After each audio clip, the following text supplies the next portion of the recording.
business school. 2 days. A lot of stressed out business students. Nice exchange too. So this is the other side. This is compassion. Specifically, compassion in contemporary life. But we'll explore. Hopefully, we'll explore compassion first. I started with the first slide here of a lotus because, it's a symbol in different traditions of peace. It sometimes symbolizes the heart, the lotus of the heart, as the lotus opens in the daylight of the sun, so also the heart in a compassionate state becomes more open, and a symbol of peace, tranquility. So that's where I'm a visual person. We'll start with a nice pink lotus here. Here's some dictionary definitions, literally from the dictionary. Compassion. One definition: the quality of understanding the suffering of others and wanting to do something about it. So there's a cognitive and an affective component. A deep awareness and sympathy for another's suffering. So compassion is a quality. Compassion is something that you feel. And compassion is what you do. Compelling urge to do something for others. Caring and doing something about that caring. So an affective component, cognitive component, and a motivational component, compassion.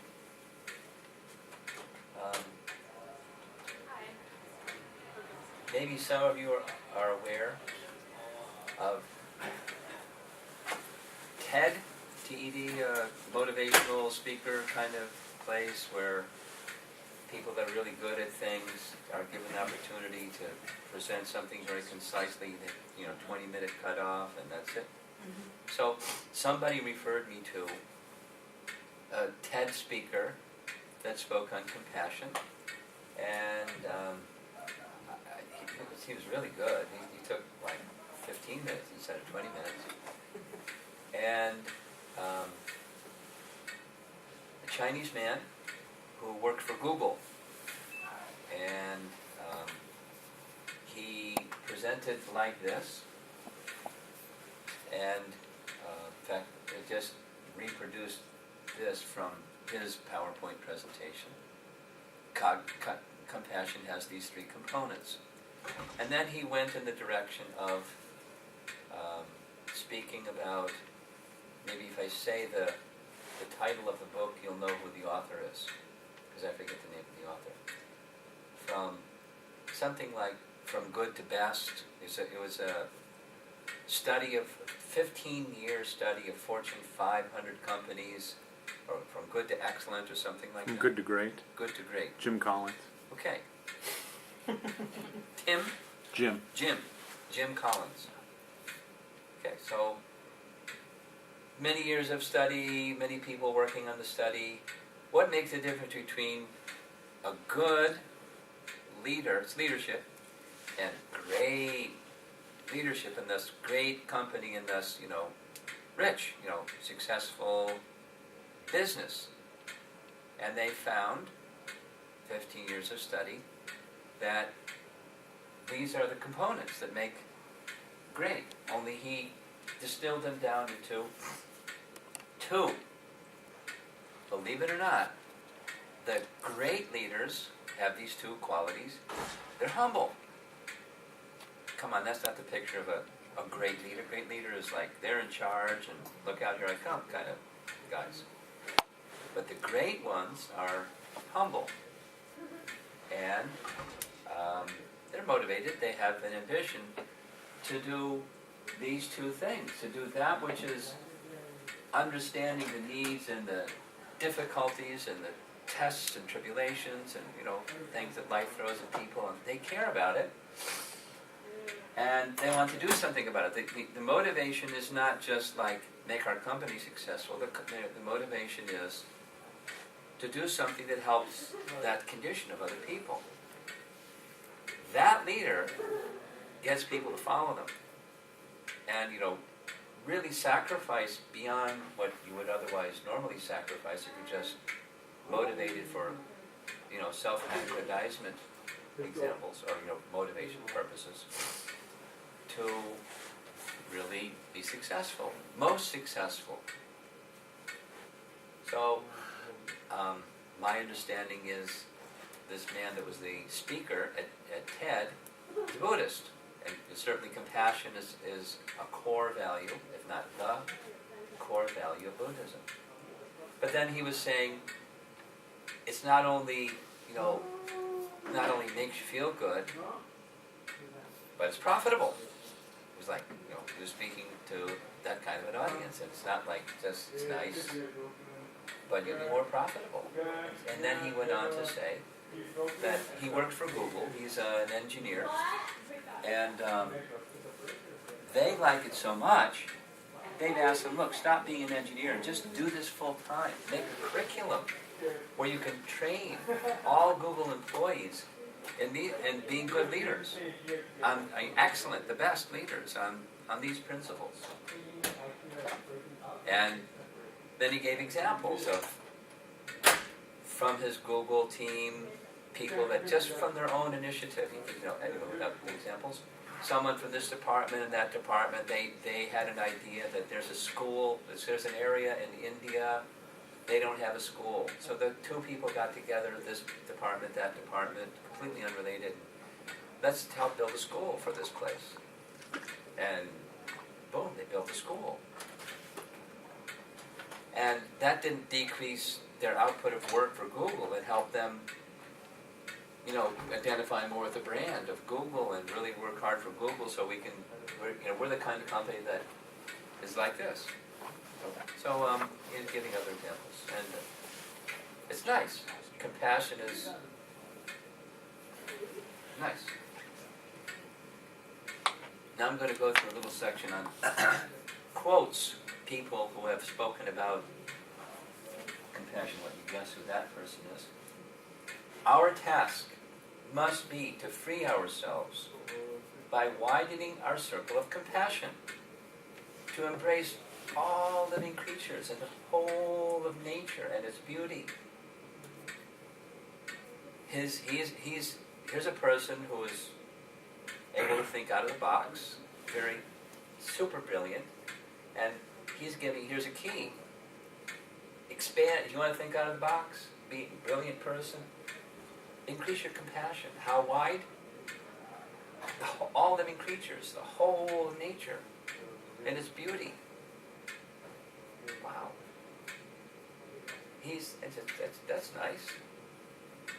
We're not Albert Einsteins, but compassion has such a component to help you, to free you from limitations, to explore other possibilities of who knows what, through that very nice quality with these three different parts to it of compassion. Guess who that is? If you want others to be happy, practice compassion. If you want to be happy, practice compassion. Who doesn't like happiness? Everyone wants happiness. Practice compassion. You want others to be happy, practice compassion.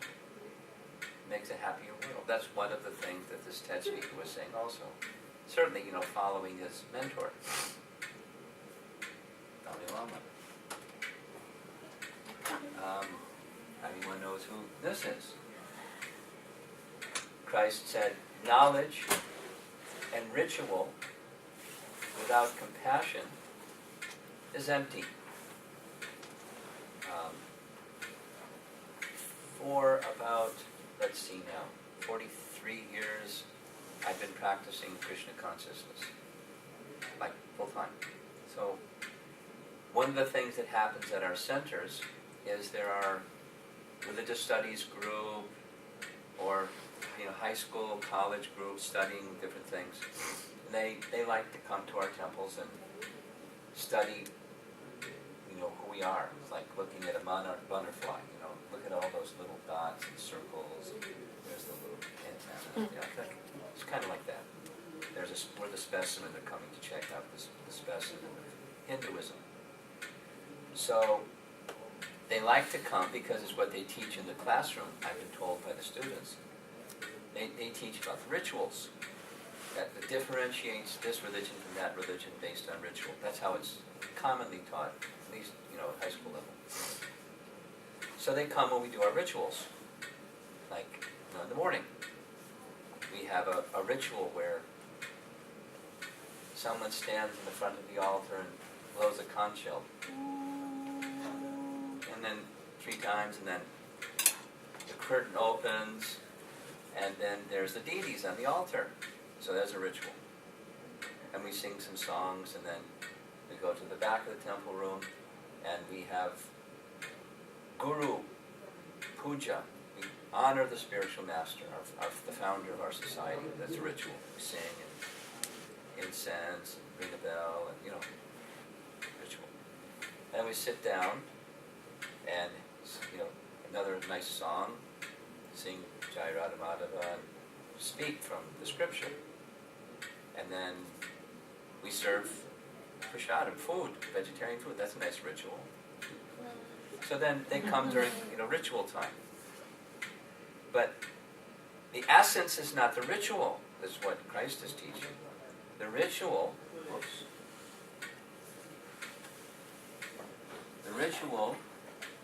or for that matter, knowledge, because what scripture doesn't have knowledge? Every scripture has some book, some teaching. When that teaching, there's knowledge.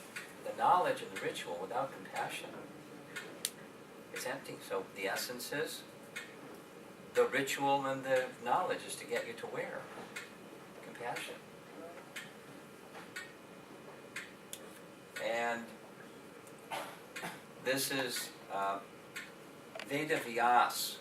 For those of you that are from India, you know Veda Vyas. And those of you who aren't. He's the compiler of all the Vedas. The Vedas is this vast body of literature covering all fields of knowledge. He's like the professor of every department. He's the professor of all professors, of all knowledge, including spiritual knowledge. And he expresses the following. Great philanthropic souls travel on the earth on behalf of the Supreme Personality of Godhead to show compassion to the fallen souls who are averse to the sense of subordination to the Lord.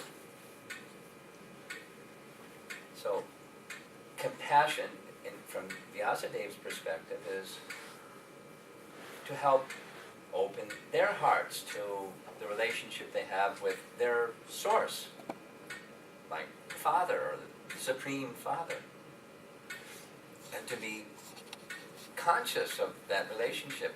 Just something like the example is given.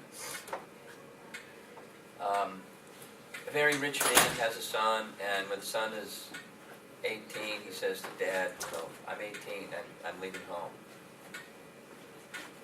Please give your permission, because whether you do or not, I'm leaving home. I'm 18 now. I'm independent. And the father says, son, we love you. Please stay. Dad, I'm leaving. So the son goes away. And the father is feeling the loss of the son. The son may forget the father doesn't forget the son. So from time to time, the father may send some representative to go remind the son, your father loves you. Your room is still there. Please come back and be happy with us in our loving feelings. And so like that, the messengers, like that example, the messengers on behalf of our Supreme Father, they're inviting us compassionately to, rather than put a life of forgetfulness, struggling hard in the field of material activity. We have an eternal life, and please connect with that. Even when you're here, connect with that eternal life. So, according to Vyasa, this is a form of expression of compassion. And I may need to introduce you to Krishna. Krishna is the speaker of Bhagavad Gita, and he's speaking to Arjuna. Showing compassion to all living entities, you will attain self-realization, giving assurance of safety to all. You will perceive your own self as well as all the universes in me and myself in you. Which sounds like double talk. All the universes are in me, and I'm in you, which means all the universes are in you, along with God who's in whom is all the universes.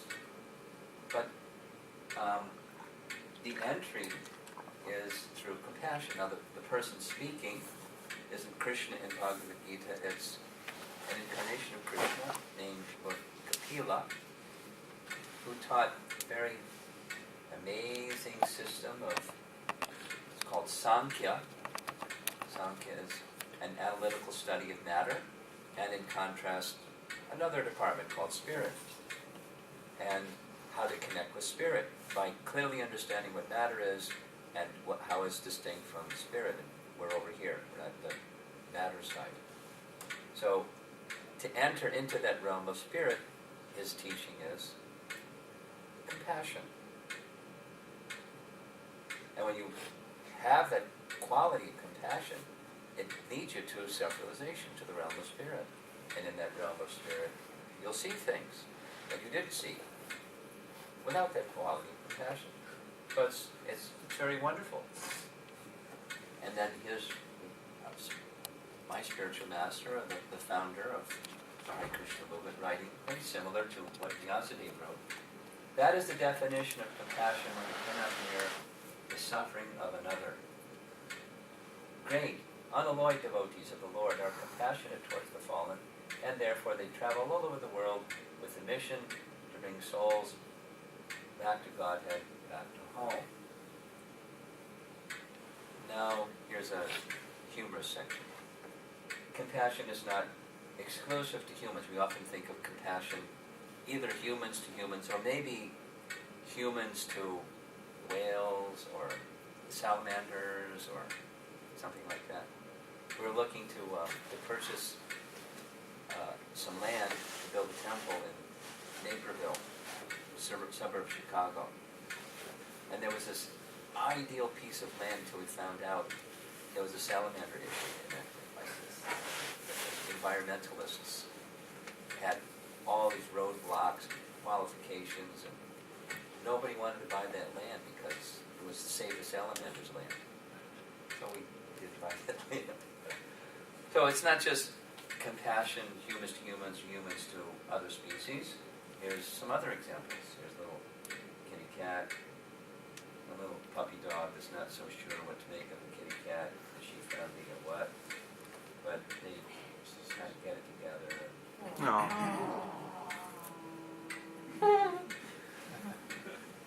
Compassion can be between the species. Another example. Or we don't normally think of giraffes as compassionate, but very affectionate to squirrels. Sometimes like that.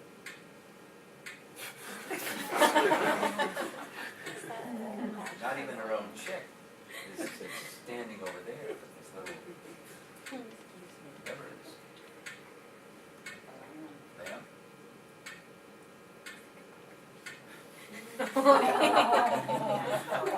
What do you call these animals? Meerkats. What's it? Meerkats. Meerkat. Meerkat. Mm-hmm. So you've seen it. They stand, they're looking around, says they're checking out the safety zone out in the area. So animals can compassionately interact with one another, as well as humans. Sometimes it's the other way around. Whoa. Not just dogs attacking cats, but the other way around. That's what we don't want. We want the other kind. Now, on the theme of contemporary examples of compassion, are anyone here familiar with Marshall Rosenberg? Those that are, really when they see his picture and hear his name, they go, wow, yeah. Because he lives in the Southwest USA, Arizona, New Mexico, or something like that. You familiar? Yeah. His book. Nonviolent communication, exactly. So, I know a couple of somebodies that have been to his seminars.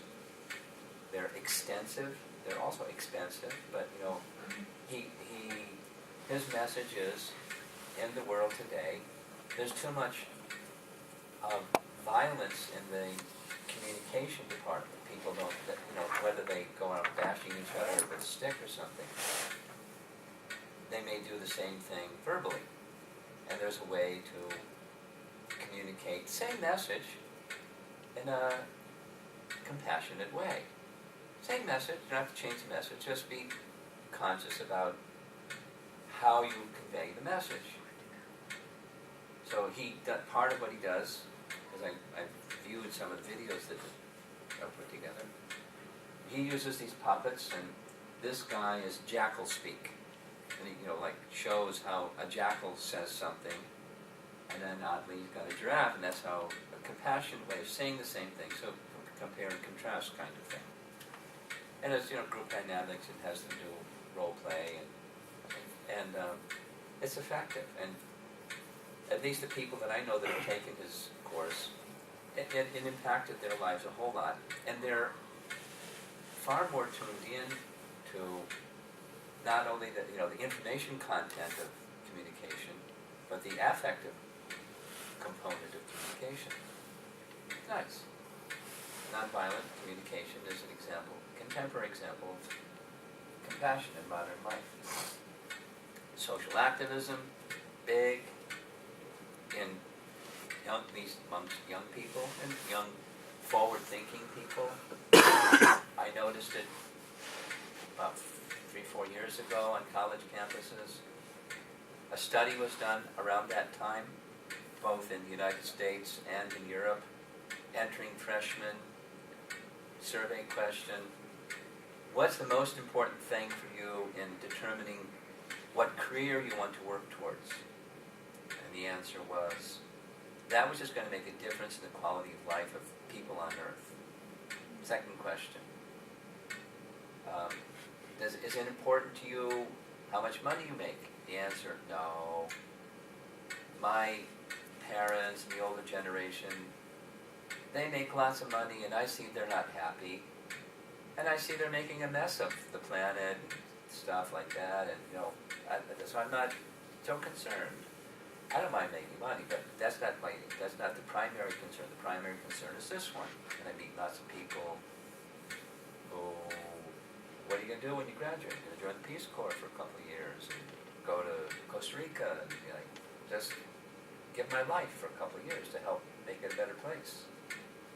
Or at Penn State, there was a whole group of people that they spent the whole school year planning out the summer of how they're going to volunteer, going all around the country and doing volunteer stuff. They would shop around and see something that had a value that they really liked, so your students, you know what I'm talking about.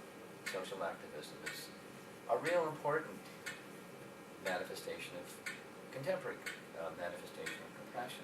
I thought that the Peace Corps had kind of like faded out, like the Hare Krishna movement.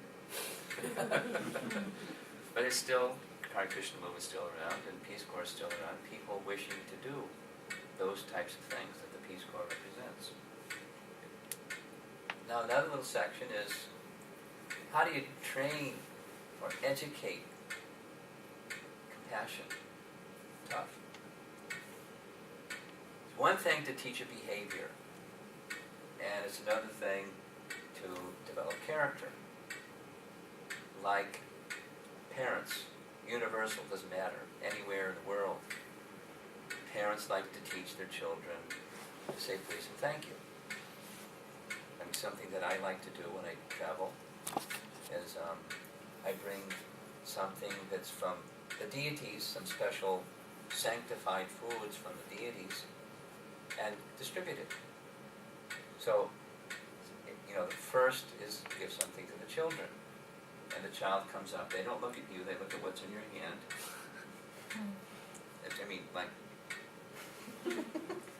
And the parents say, what do you say? And then they say, thank you. It's like those little dolls that you tilt them and they make a sound. And they get up and then it doesn't make a sound anymore. They tilt them again, it makes the same sound. It's like just like a mechanical behavior. You can teach someone to say please and thank you, but how do you teach them to feel gratitude? Now, I was discussing this once, completely different context, but in a home setting, and someone in the audience started like convulsing, and I thought maybe they're having a medical problem, so I stopped. I said, are you okay? And she said, the late woman said, what you're saying is true. She was like very emotional about it. She said, in education, we've known for decades that we're not developing character. We're giving information, but we're not developing character. So we've tried this, and we've tried that, we've tried the other thing, and we don't know how to do it. And she was like, she was in tears. She was like a very sincere educator, wishing to impart quality or character to the students, and it just couldn't get through. And so part of my message is what I said to her, and that is, maybe there's a reason in the secularization of education, separation of church and state, and God's got to be out of the school, so you're in the school, you got to teach a quality that connects to something spiritual, but you can't say it, you can't do it, you got to do it without doing it, without having the foundation that will enable it to rest and take shelter. So, qualities like this one, gratitude, or respect. One of the things that I have understood and speak about regularly is respect is the fabric of relationships. If you don't have respect, you can't have a relationship between two people. A marriage or a friend or groups of people or whatever it is. There isn't respect, you can't have a relationship. Compassion. So, compassion develops by association with one who has compassion. Very simple principle. Like a fire. If you're cold, stand near a fire to get warm. To develop such qualities, associate with persons who have such qualities, it helps develop those qualities.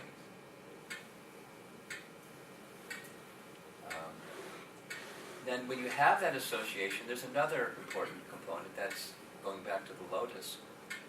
The heart has to be open to receive from that association. And then the transformation of the heart takes place. Compassion comes out.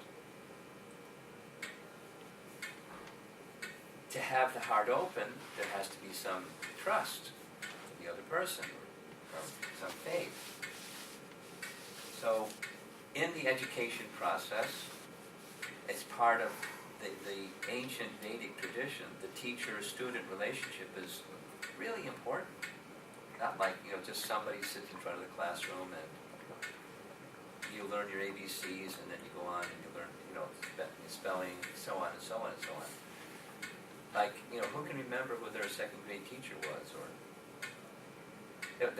there's a little detour, but I remember reading something that really moved me, where somebody that was killed in one of these recent fun wars or something like that, when they opened up the person's ID thing, there was this little letter that he had received from his 5th grade teacher or something like that. Somebody that really made such an indelible impression that he was carrying a letter that he received from the teacher from 5th grade, where she was like honoring and appreciating the person for whatever it was. I don't even remember what it was.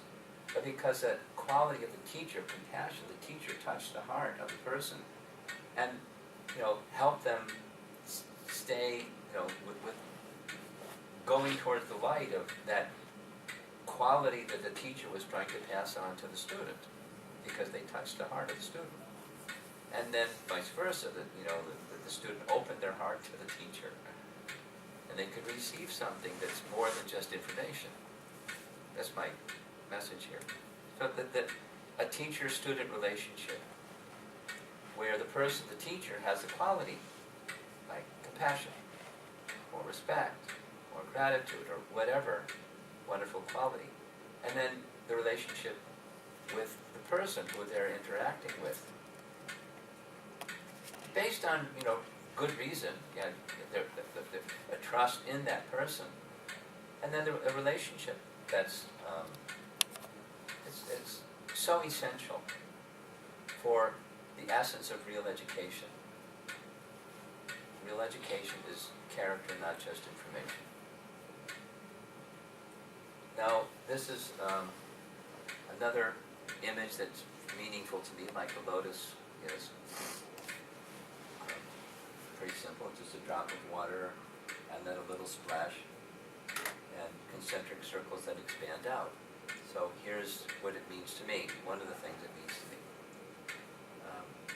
When I was in college,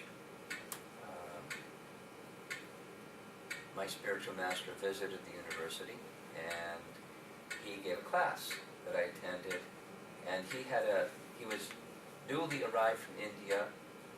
His dialect was something that I couldn't understand so well, so I had to listen to a recording of the lecture that he gave. So I heard the lecture so many times over, it went deep inside, and he went like this. Supposing there's a pond or body of water right here, and we gave everybody in the room a stone, a little pebble, and said, could you please throw your stone or pebble into the water? What will happen? This is what will happen.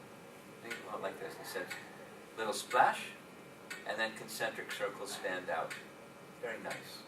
Geometric circles come out. Then somebody over there, you throw your stone in the water, and what happens? Splash. Concentric circles expand. And it's all fine until these concentric circles and those intersect, and then you have a clash.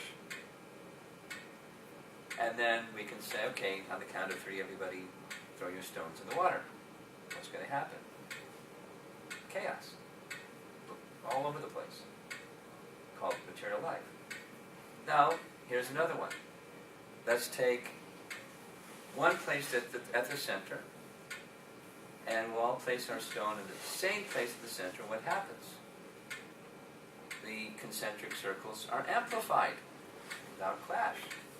And then his point was, in this way, individuality is preserved, but clashes are eliminated if there's a common center. So, now, another little side story. That's where communal life, and as I understand it, communes, like kibbutzes, is communal life. That's what it is. People living together and sharing things together in communal life with God in the center. And it's done in Israel and certain parts of the world. But the principle is not a new one, or it's not even just an old one, it's a universal one. It sometimes becomes more prominent, and when I was younger it was very prominent, and then you kind of faded out. And now, at least what I understand is there are more people thinking along that way. Communal life, sharing, rather than private ownership, shared ownership of things. We'd rather have 10 of something, you have 1 of something, and you share it. So, little anecdote that illustrates this point. Maybe 3 or 4 years ago, I was riding a train from New York City going to a farm community in Pennsylvania. Very nice place, mid-Pennsylvania, north of Harrisburg. in between Harrisburg and Penn State. So I got the train at Penn Station, took the train to South Street in Philadelphia. They like let people off and some other people did. I was seated on a row seat, and the train started to fill up. So a lady asked, "Is there anybody sitting next to you?" And I said, "No, we're certainly free to sit here, fine." So she sat down, and she was one of those people that she didn't say anything, but I got the immediate vibration. She wanted to talk. You know, that kind. But she was like being respectful because I was doing my thing, and I could feel this energy. She wanted to talk. So sure enough, after some while, do you mind if I ask you some questions? And I'm dressed like this. Are you part of an ashram? Maybe some of you know what that word is. It means a communal living situation. And I said, "Yes, I am, as a matter of fact." And then her reply was, "I used to live in an ashram too." I said, "Okay, let's go with it. And tell me a little bit about it." Because she wanted to talk about it. So she said it was in West Virginia. And I thought, wow, we have a farm community in West Virginia. Maybe that's the one. I said, "Where in West Virginia?" She said in Clarksville or something like that. And I said, "Oh, it's not the same one." And tell me a little bit about it. She wanted to talk about it. So she said, "Well, there was a group of people, we got together, we had a shared value. We all lived together and shared stuff." And I said, "Then what happened?" "Well, some time passed, and then the value kind of changed a little bit. Some people thought this, and some people thought that, and people just kind of left the commune, left the ashram." And I said, "Well, then what happened?" "Well, I went to New York and joined another ashram. And I learned to become a yoga teacher, and I stayed there for a while and became a yoga teacher. And then what happened?" "Well, I went back to Philadelphia and became a yoga teacher. And now I'm going to visit my friend who lives out, somewhere, Harrisburg or something like that. And, we're having a get-together." And then she said, "What about you?" I said, "Well, let me share this with you. As you joined an ashram in West Virginia that kind of disintegrated because the center changed, I'm going to a place that has been around for as long as that place that you went to West Virginia, and is still around, and is still a thriving community. And guess what the difference is? It wasn't an arbitrary center. The center was God." She said, "Oh, that's nice.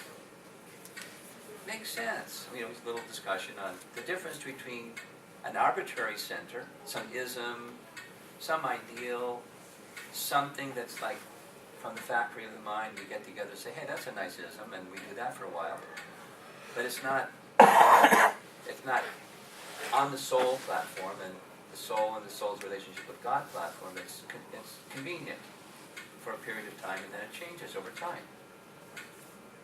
Like, waves.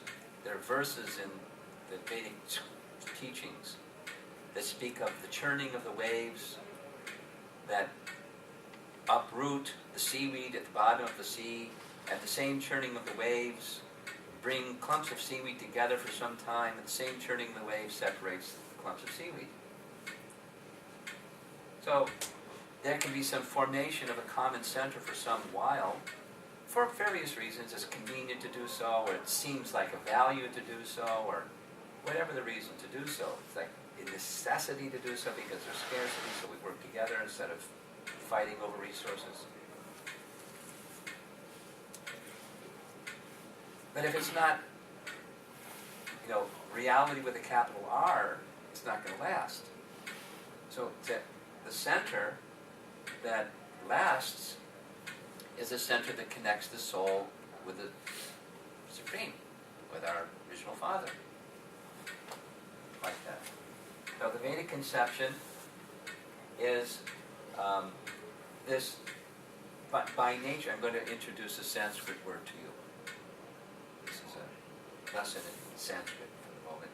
Swa-bhava. Swa means one's own, and bhava means feeling or nature or character.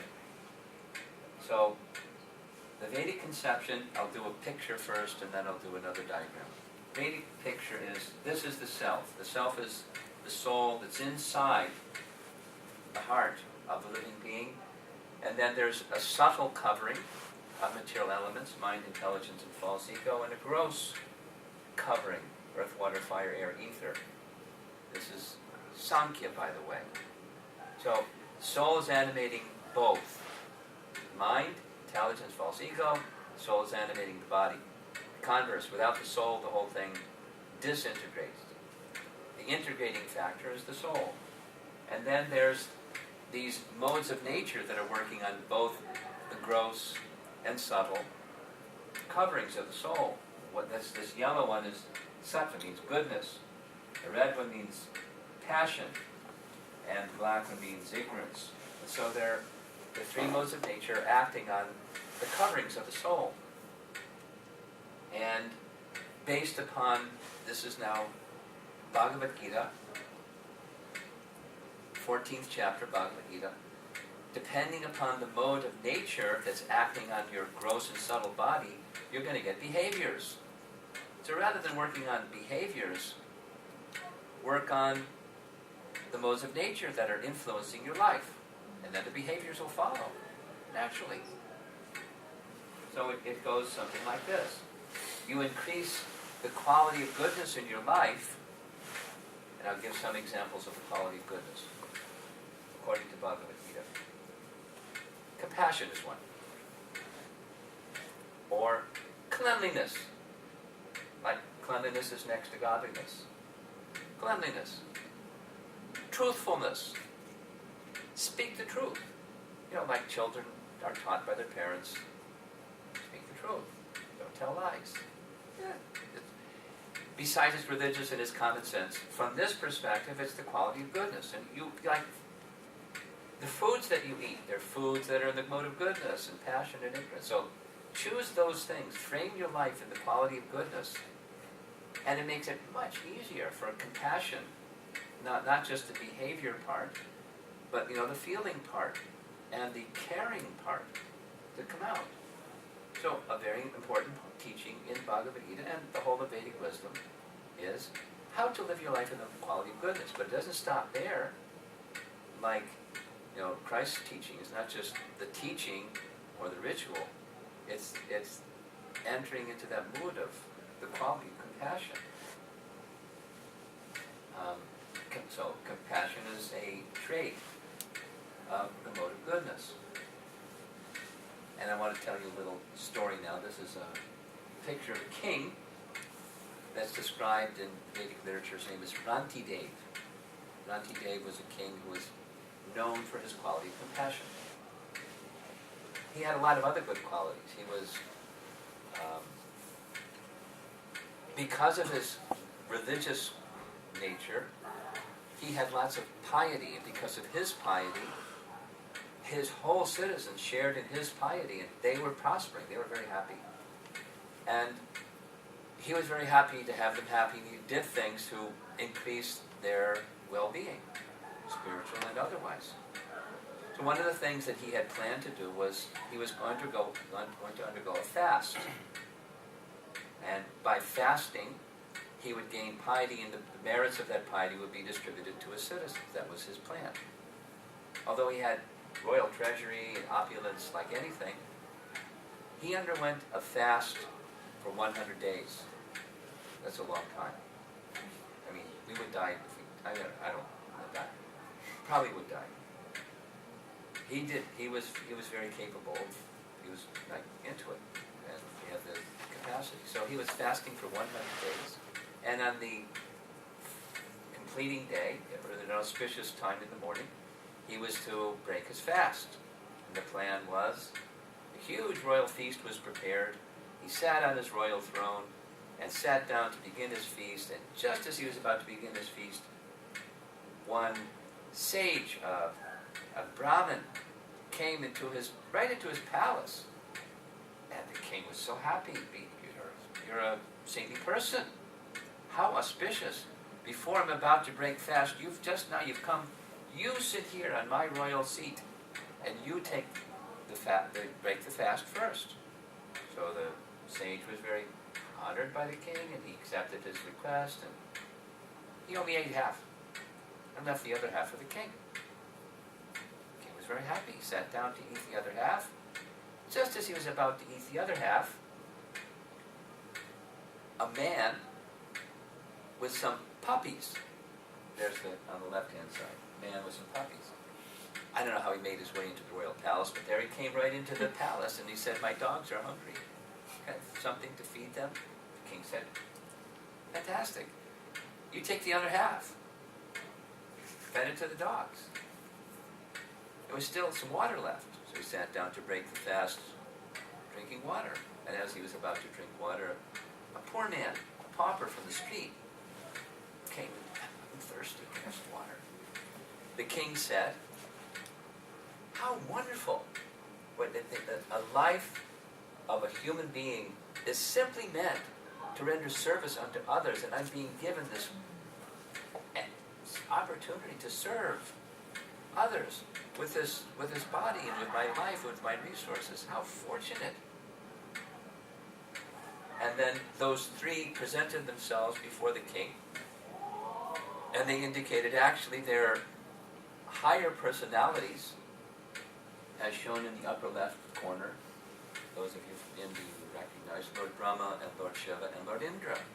We transformed ourselves. We heard of your magnanimity and your compassion. We wanted to see what's the limit. So we appeared as these different persons, just to see what your breaking point is. And you don't have a breaking point. It's like, it's your core. You're such a great personality. We give you this blessing that you live this life fully and attain the kingdom of God at the end of your life. And he did, King Ranti Dev. Just from this, from the core of his being, this quality of compassion.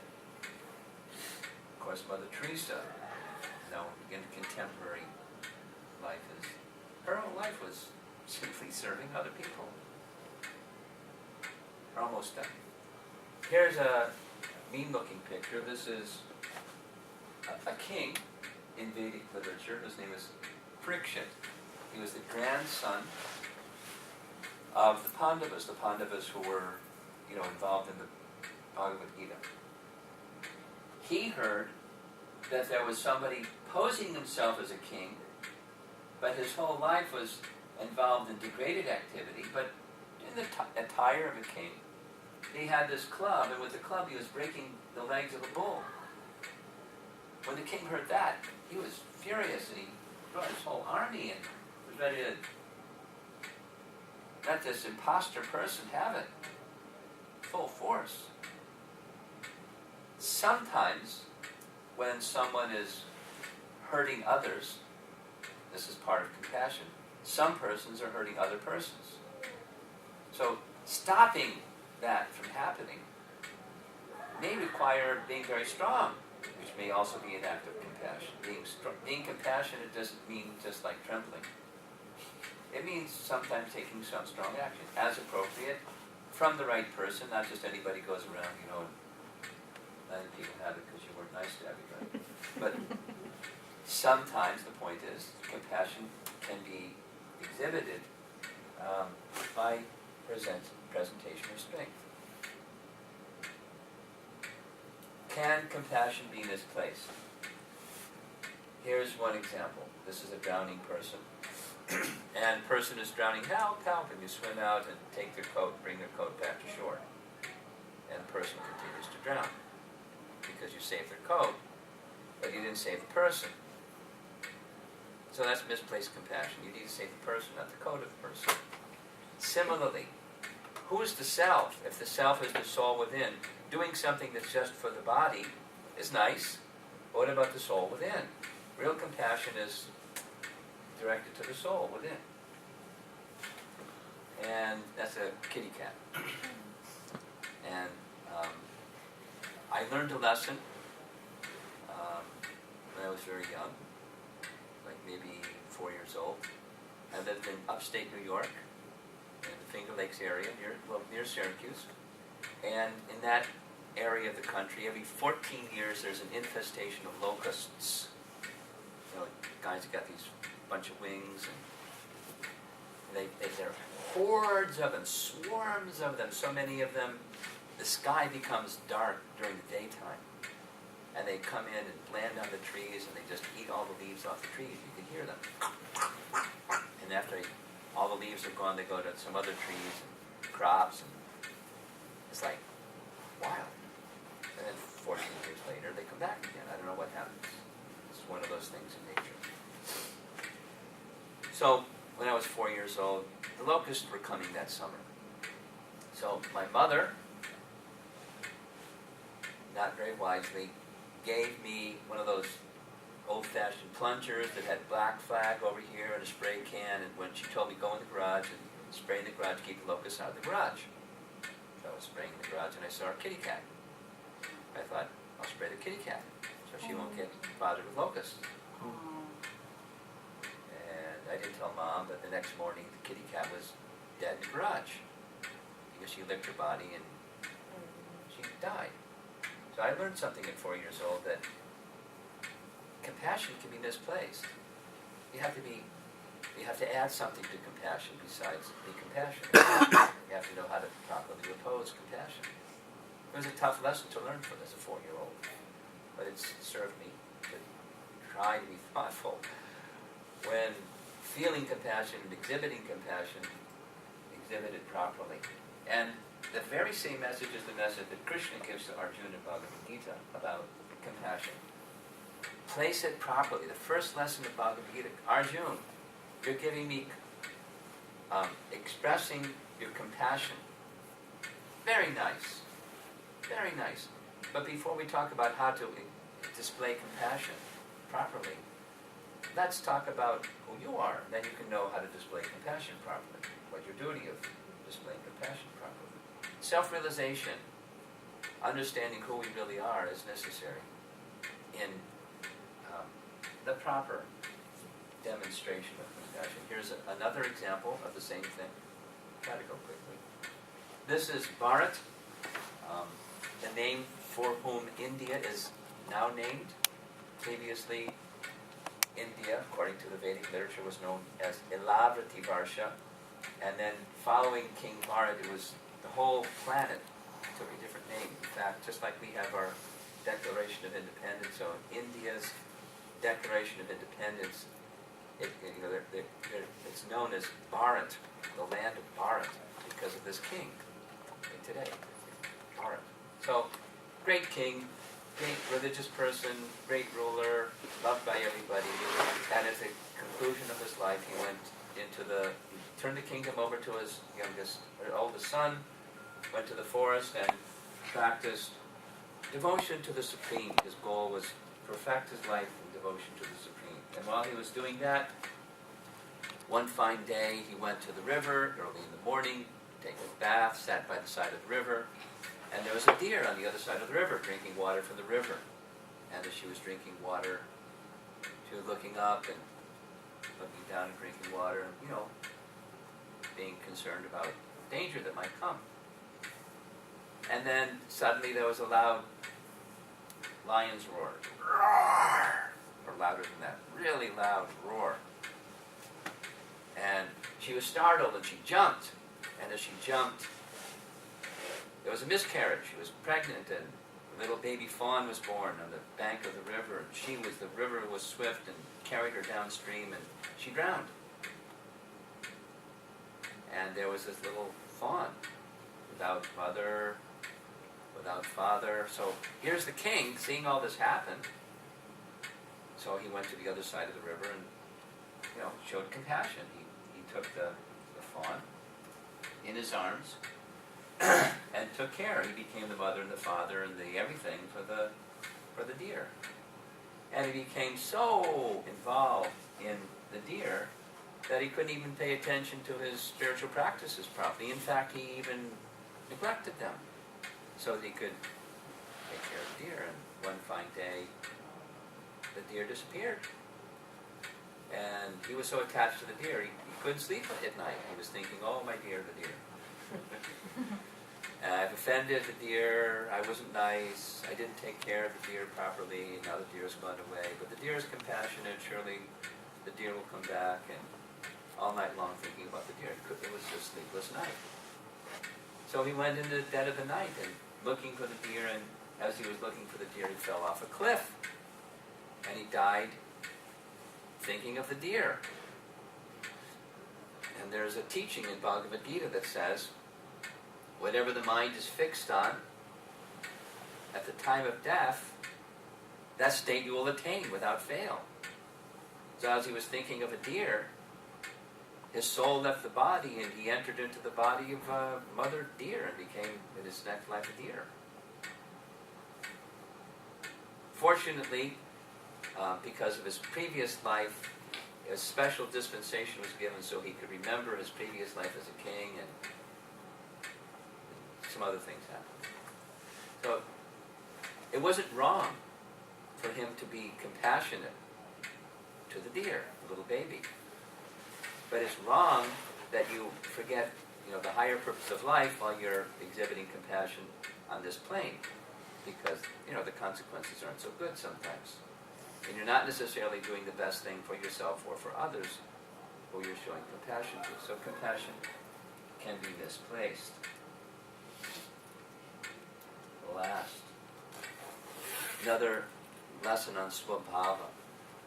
So this is a question that when I learned the word Swabhava, I had this question. I explained Swabhava in terms of the coverings of the soul, gross body, subtle body, and the modes of nature interacting with them. And that determines one's, psychophysical condition. The things I like to do, the things that I do well. I can sing, I can dance, I can whatever it is, because of my nature. So is there a nature of the soul, a Swabhava, on the platform of the soul? And that's a nice question. Having nothing to do with material influences, like where I was born, or what I did in my previous life, or what school I went to, or what my genes are, what gene pool I have, so I can jump high or run fast or something like that. There is something that's on the platform of the soul. There's this quality of compassion is on the platform of the soul. It exists on that soul level. Here's a book by Dr. Kristen Neff, who writes about it. And the physician, she's a, like a counselor or practitioner of extending care to others. And she found there are persons that extend and extend and extend and extend and deplete themselves to the point where they beat themselves up because of the persons that they're extending to. They own the problems of the people that they're extending to, and they're empty. And they're so her teaching, this book, is people need to be not just compassionate to others, but compassionate to oneself. Or like charity begins at home kind of thing.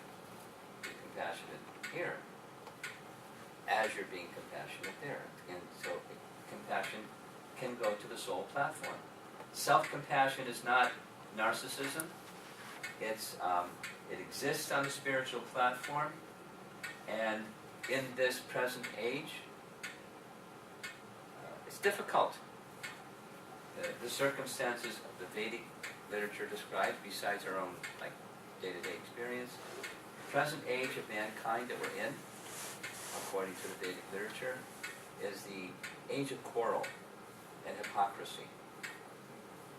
And there's many other not nice qualities in this age. So it's very difficult individually to go upstream against that quality, or to find groups of people collectively, create the collective consciousness, kind of like what social activism is. Create a collective consciousness where people are caring collectively about other people. It's not easy. Try it. I've had discussions with many people who are working in that area. So, something that makes it possible. What's the remedy? This is now the conclusion. The Vedic wisdom says, sacred sound, which is the primordial basis of existence, of matter, connect with sacred sound. Connect the soul, connect consciousness with sacred sounds. And then that quality on the soul level, on the mind level, intelligence level, heart level, and behavior level comes through. One form of the sacred sound is God's name. That's what this mantra is, showing these beads in the hand. One can become free from material bondage and be promoted to the transcendental kingdom just through that sacred sound. And it's blissful. It's a very joyful state of consciousness, and it can be done collectively or it can be done individually, just in a quiet place like Minneapolis. And in your place where you stay, early in the morning is ideal. It's quiet and clean, tart where you live, it's sanctified where you go every day and do some devotional, religious, spiritual activity, and connect your heart and connect your consciousness to the Supreme through sacred sound. Helps a lot to develop this quality of compassion and all other devoted goodness qualities and spiritual qualities. The end. Hare Krishna. So, how are we doing at time? I think we have a few minutes for questions. Okay. Any comments, questions, discussion, thoughts? When Yeah. you're talking about a sacred sound, the sound of God, I'm thinking more Om, chanting Om, but you're saying chanting the whole song. You want to... Well, Om is a sacred sound also. In Bhagavad Gita, Om is mentioned. It's called Pranava or Omkara. And that sacred sound, Om, indicates, I'm giving you a translation or a rendering, that it indicates the realm of the Supreme. That transcendental realm, that which is beyond this one. So here we are, physical realm. Beyond the physical realm, or even, let's do it this way. A cloud in the sky. So there's this vast sky, and in the vast sky there's a cloud, and right now we're in the cloud. And we just seeing the cloud, but the cloud is in the vastness of the sky. Om connects you with the vastness of the sky in which we are right now. So even where we are right now, we can connect with the spiritual realm, because we're in the spiritual realm but not perceiving it, as we're tuned into the cloud program. It tunes us into the spiritual reality program in which we actually are. That's what Om represents, or Om is. It's the sound vibration of the spiritual reality. And these names are describing the personality that is the basis and foundation of the spiritual realm, the Supreme Person. So, like with person, there's energy. But the person is the energetic, part of which is the energy of that person. This is the personalization of Om, or the other way around. Om is the sound representation of the person. So they're qualitatively the same. They're indicating that which is, both indicating that which is beyond the purview of matter and its influence. One is tuning one into the existence of that spiritual realm, and the other is the loving person within that spiritual realm, with whom we can have loving relations and exchanges of love.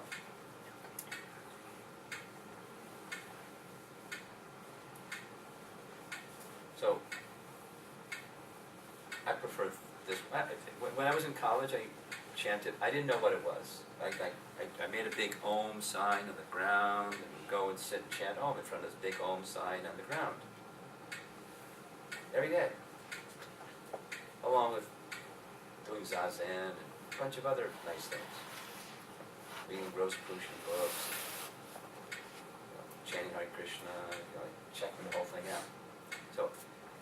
I subjectively, aside from what Scripture teaches, a personal, loving exchange with the Supreme loving person resonated very, very strongly. It sustained, it uplifted me spiritually in a sustained way more than just connecting with the spiritual reality in which everything sits. This vast spiritual sky. Are you familiar with Bhagavad Gita? Mm-hmm. Okay. Read chapter 12. Look at the beginning question of chapter 12. The beginning question in chapter 12 of Bhagavad Gita. Arjuna asked very bluntly and directly, which do you consider to be better? The worship of the impersonal feature of the Supreme or the personal feature of the Supreme? Very direct.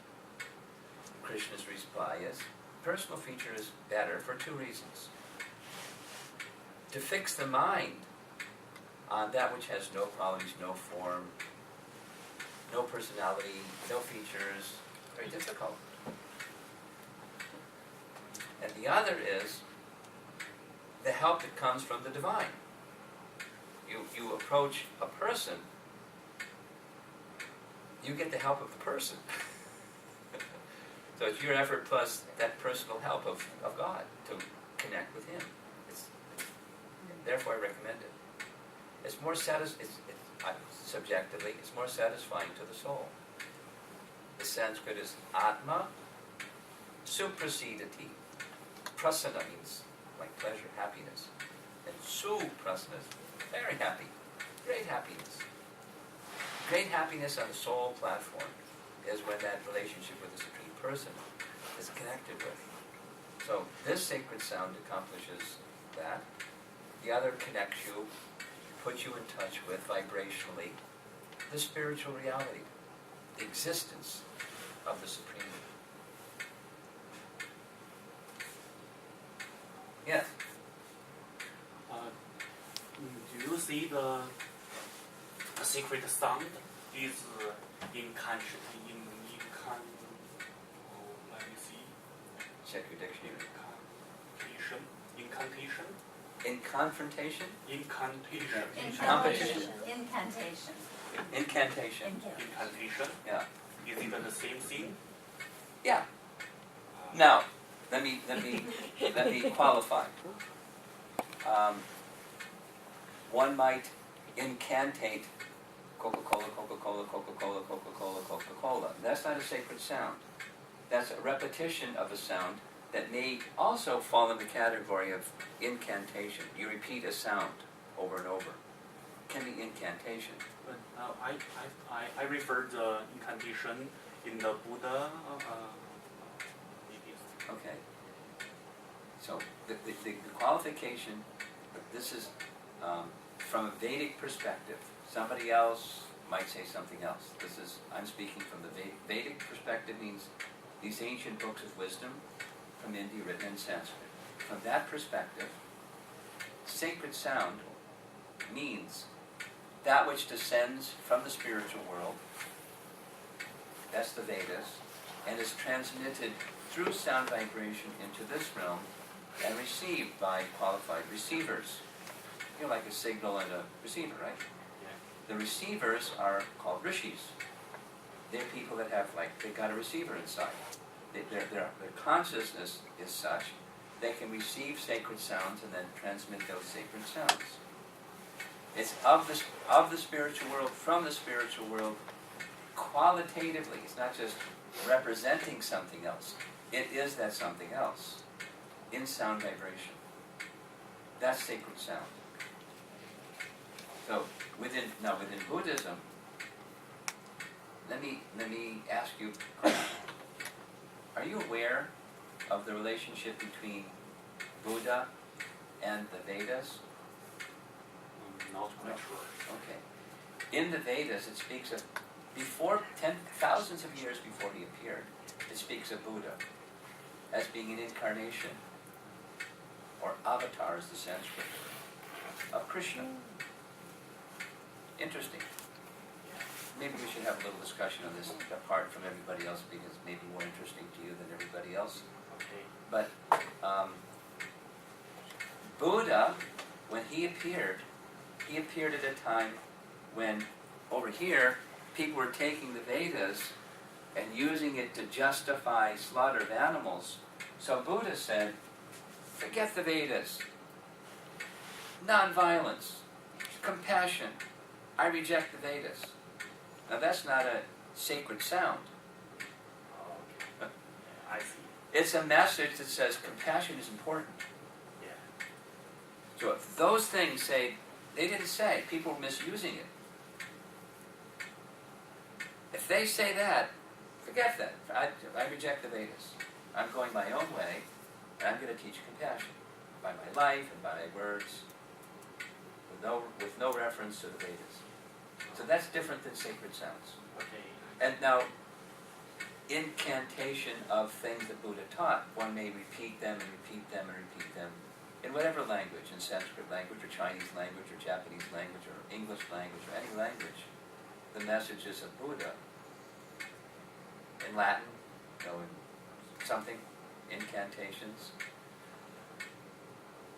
The qualification of sacred sound, from the Vedic perspective, is that which represents the spiritual world descends from the spiritual world, and we can repeat that sound, receive the sound, and repeat that sound, and that's a sacred sound. That's what I'm speaking about. Yeah, very interesting. We can speak more. Okay.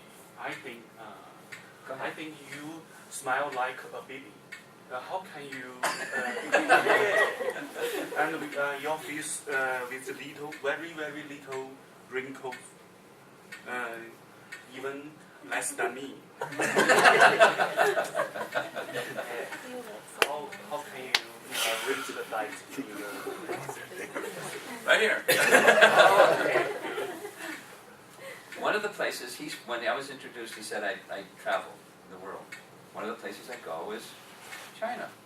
Yeah, I come from China. I figured that out. That's why I mentioned I also go to China. And I meet many people in China that know about Buddhism. Yeah. Yeah, with Confucian, but more they know Buddhism. And they're very curious to find out the connection between Buddha and Krishna, because Krishna speaks Bhagavad Gita, which they've never heard before. Now, I'll go back over here. This is how I was just responding to her question about Om. Have you heard that? Om. You heard that? Om. Yeah, that. That's it. Romapada Okay, you got it. Yeah. Okay, you got it. So, Om is a sacred sound. In Bhagavad Gita, that's Krishna also. Krishna speaks of Om in relation to, as I just described, this vastness of the spiritual sky. It's sound representation of the spiritual reality. It can connect one with the spiritual reality. It is the spiritual reality. It connects you with it. It's not different than the spiritual reality. That's a sacred sound. Now we'll go over here and, let's get together. We got some nice ideas. I value some things and you value some things. We'll make some nice songs in Chinese or Latin or some language, and we'll sing them over and over again, and that's an incantation of some sort. It's not the same as sacred sound. Okay? I understand. Good. It's a value, and words are symbols of something. That's what words are. Symbols of something. Sacred sound is not just a symbol of something. It is that something. It's not different than something. Abhinatvam nama namino means that the sound and that which is the sound is identifying. They're abhina, they're not different. That's sacred sound. That's in another realm of reality, the spiritual reality. Then that sound vibration is spiritual reality. Not just a value, something we share and we hold as important. It's spiritual reality. Okay. Okay? Thank you. Okay. Someone else, yes? Whatever we heard today, it's profound and it's intriguing to every human life. People learn what you have taught us right now. You're very kind. Thank you. Very good for their life. But is there any way, have you experienced in your network, is there any pedagogy to teach these kind of stuff in the formal education, develop somewhere? Yeah. Sure. So where would that? There's a number of them. One of them comes to mind immediately is there's a place called Radhadesh. Radhadesh is a college where they're teaching these things, and there's a certificate that goes along with university, either Oxford, some university in England, and they get certified in religious studies on Vaishnavism, the teachings of the Vedas that I've been speaking about. So there's an example. There's another place in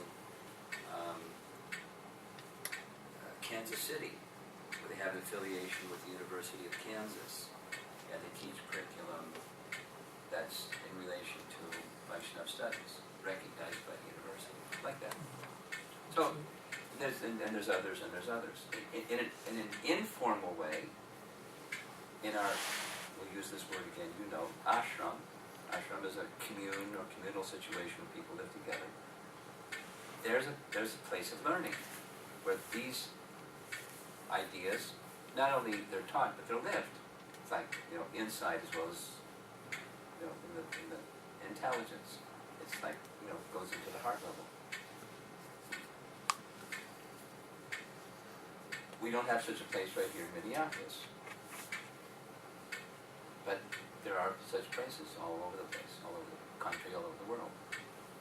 Go to Moscow, you'll find 3 or 4 of them, for example. In London, some are rural, like that. Where it's less formal. And there's formal, like, recognized by universities that this is, you get a degree from our university because we checked you out and your curriculum and your teachers, and you got the good program. And our name stands by what you're doing, like that kind of thing. There are such places. Anything else? You're looking very thoughtful. Good. Any sharing you want to do here? I think what I've been thinking about is really not related to this to compassion, but it's about Krishna. I don't know that much about. Katie has taught me a little bit, but one thing that sort of is strange to me is that he has like 1 million wives. 16,000. Okay. That's funny. Yeah, that's So I guess one thing that I have thought in the past is living a life of solitude, not in a relationship with a man or something Okay. like that, might bring you closer to God. Sure. I guess this is what I was thinking about. Okay. But You see this color? how does Krishna have that many? You see this color? Yes. You know what it means? I'll tell you. Okay. I'm living like you described. It means a life of celibacy. Mm-hmm. But that's me, I'm not God. Right. Now, when Ram, coming up on the 19th of this month, we're observing the appearance of Lord Ram. Lord Ram had one wife, Sita. Mm-hmm. Some of you know Sita Ram, one wife. Ekapatni Vrata, he had a vow, I would have only one wife. In Vedic culture, kings may have more than one wife. But Krishna's God. And he not only had more than one wife, he had so many wives. And not only had so many wives, but he expanded himself into identical Krishnas in each of the palaces. And he was simultaneously doing different things with each of those wives in each of those palaces. Narada Muni went and visited Krishna and was like if you think you're confused. Yeah. He saw Right.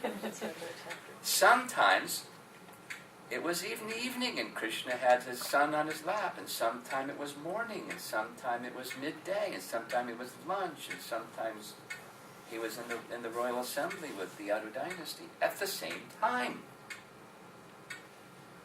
And all these different forms of Krishna. Because he's not one of us. It's the other way around. Like the Bible teaches. Man is created in the image of God.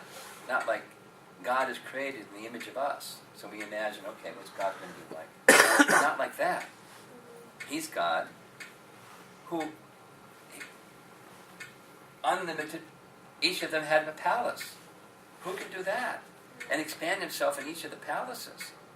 And when it was time to go to the royal assembly, all 16,000 forms of Krishna came into one form of Krishna that entered into the assembly. And then when the assembly was over, he expanded himself into 16,000 Krishnas to go to each of the palaces to be with his queens. He's not one of us. It's a pastime. Now there's another form, like I mentioned, Ram, he has one wife. Then there's another, Lord Chaitanya. He's celibate. It's a pastime. That's a difference between what we do. We get, man-woman thing because we have desires. We something. Or we want to renounce that stuff and do this one. So we have another desire. But Krishna doesn't have any desires, any material desires. He's just performing pastimes. He's enjoying this way. Sometimes he's enjoying that way. And he has unlimited potencies to enjoy however he wants to enjoy. But his enjoyment is reciprocating love with those who love him in a particular way. So he accepts their love. And he expands himself to accept their love. That's God. He's loving. And there's no limit to his capacity to love and to exhibit that love. And this is one of his ways. But it's not like us. But the problem is thinking of it's like us. That's where the problem is. In fact, that's, according to Bhagavad Gita, that's the problem that brings us to this embodiment to begin with. We think, I want to enjoy like that. I want to sit on that throne, but there's a problem with somebody already sitting on the throne. I want to be the center. So we come here and try to be the center, but we're not. And it's like we try it different ways and it still doesn't work. So the recommendation is he's the center. And his capacity for enjoyment is unlimited, his capacity for love is unlimited, and it exhibits itself in a variety of ways with those who have unalloyed love for him. He just reciprocates with their love in different ways. Sometimes he is dependent upon them, like Mother Jasoda. He cries. Anyway, so many things. He's naughty. Yeah. So that she can think, oh, I'm his mother, I have to, correct him. So she holds a stick and he cries. So she throws the stick away because she didn't want to see him cry. It's love. On this plane, mothers have love for their children. Because that's there in the spiritual plane. They're in God. And he loves being subordinate to one who loves him with that kind of affection. He loves it. He loves their love. Figure that one out. If, and that same expands himself into 16,000 different forms simultaneously. It does 16,000 different things with 16,000 different queens. 16,108 to be exact. Yeah. Yeah. It's everywhere. Okay. Thank you. It's not ordinary. Look at it through the lens of me, and it doesn't compute. You take away that lens, and okay, what's God? He's the source of everything. He is everything. The source of love. And those who love him, he reciprocates unlimitedly.